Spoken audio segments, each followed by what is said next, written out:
Hello everyone. आज हम sixth class की सामाजिक विज्ञान की कार्य पुस्तिका हमारा भारत एक का अध्याय 9 गुप्तकाल शासन समाज एवं संस्कृति में दिए गए क्रियाकलाप को अच्छे से हल करना सीखेंगे। सभी बच्चे वीडियो को शुरू से लेकर अंत तक पूरी देखें और अगर आप अभी तक चैनल पर नए हैं तो चैनल को सब्सक्राइब भी करें। वीडियो अच्छी लगती है तो लाइक भी करें, दोस्तों के साथ शेयर भी करें। तो देखिए, शुरुआत करते हैं। क्रियाकलाप 1 और इसमें यहाँ पर है खोज कर लिखें। शासन प्रणाली, यहाँ पर पूछा कि गुप्त काल में इसे क्या है और वर्तमान में कैसे है। तो शासन प्रणाली गुप्त काल में राजतंत्र व्यवस्था थी और वर्तमान में लोकतंत्र। सेना के अंग गुप्त काल में 4 अंग थे, वर्तमान में 3 अंग हैं। राष्ट्र का मुखिया गुप्त काल में राजा होता था और वर्तमान में राष्ट्रपति है। प्रांत को गुप्त काल में भुक्ति कहते थे, वर्तमान में अब राज्य कहते हैं। इसी तरह जो जिला है गुप्त काल में विषय कहते थे और वर्तमान में अब खंड कहते हैं। और इसी तरह यहाँ पर एक चाट भाट है। चाट भाट यानी कि पहले गुप्त काल में इसे चाट भाट कहते थे, लेकिन आजकल जो है वो पुलिस कर्मचारी कहते हैं। चाट भाट को, चाट भाट का मतलब पुलिस कर्मचारी है। और अब यहाँ पर ख ऑप्शन है कि गुप्त काल में निर्मित किन्हीं 4 मंदिरों के नाम बताओ। तो इसमें है तिगवा का विष्णु मंदिर, देवगढ़ का दशावतार मंदिर, भूमरा का शिव मंदिर और भित्री गांव का दशावतार मंदिर। जैन धर्म की 2 प्रमुख शाखाओं के नाम बताओ। तो इसमें दिगंबर और श्वेतांबर। आगे है कि गुप्तकालीन सिक्के किस धातु के बने हुए थे। गुप्तकालीन सिक्के सोने चांदी धातु के बने हुए थे। लौह स्तंभ कहाँ स्थित है। लौह स्तंभ मेहरौली दिल्ली में स्थित है। आगे आता है और इसमें है कि वर्तमान में कौन से प्राचीन विश्वविद्यालय को पुनर्जीवित किया गया है। नालंदा विश्वविद्यालय को पुनर्जीवित किया गया है।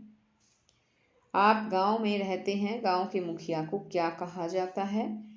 तो गांव में रहते तो आप लिखेंगे हाँ, गांव में रहते हैं, गांव के मुखिया को सरपंच कहते हैं। अब आगे है आपके गांव के मुखिया कौन है, उसका चुनाव कैसे हुआ।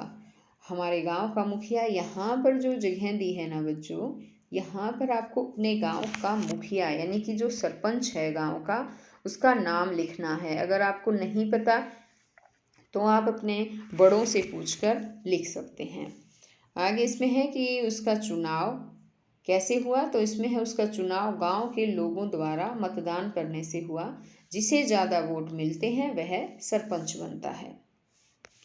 आगे यहाँ है कि गांव के मुखिया के क्या कार्य है बताइए।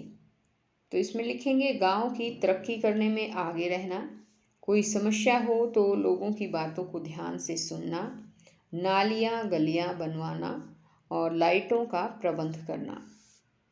आगे क्रियाकलाप 3 है और इसमें है प्राचीन समाज वर्णों में विभक्त था, जबकि आधुनिक भारतीय समाज अनेक जातियों में विभक्त है। वर्ण और जाति की संरचना में क्या अंतर है बताइए। तो इसमें लिखेंगे कि जाति व्यवस्था का आधार जन्म है, जबकि वर्ण व्यवस्था में कर्म का महत्व है।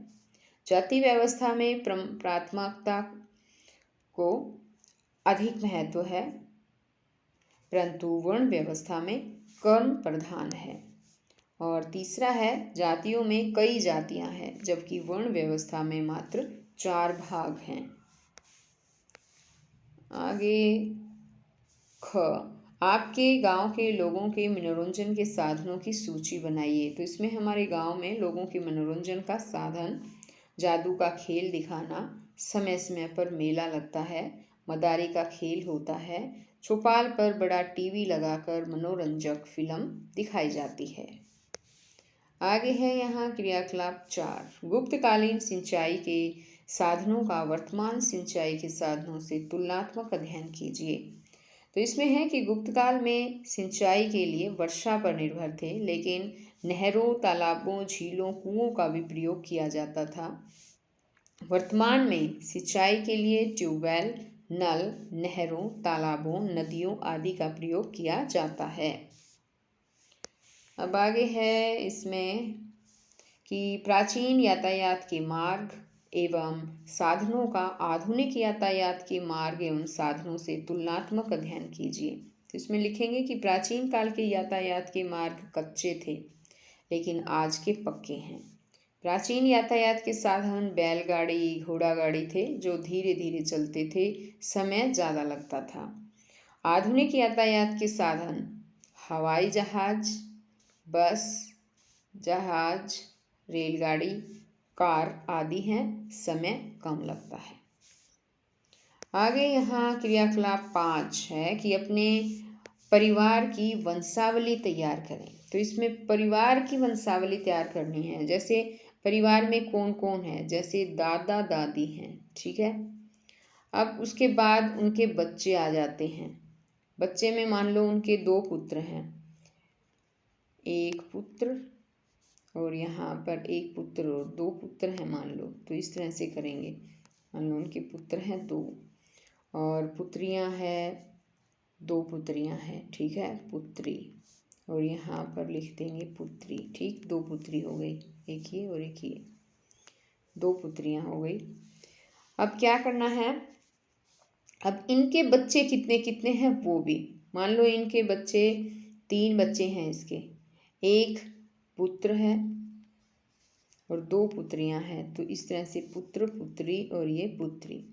अब मान लो दूसरा बेटा है, उसको केवल एक ही पुत्र है, तो उसका लिख देंगे पुत्र। तो आपको अपने परिवार की इसी तरह से जो है बच्चों वंशावली का चित्र जो है आपको तैयार करना है। वो आपके अपने अकॉर्डिंग, आपके दादा दादी हैं, चाचा चाची, ताऊ ताई, उनके बच्चे, इस तरह से उनका पूरा ये खाका तैयार करना है वंशावली की, आपके वंश में कौन कौन है। तो ये काम आप खुद करेंगे, ओके।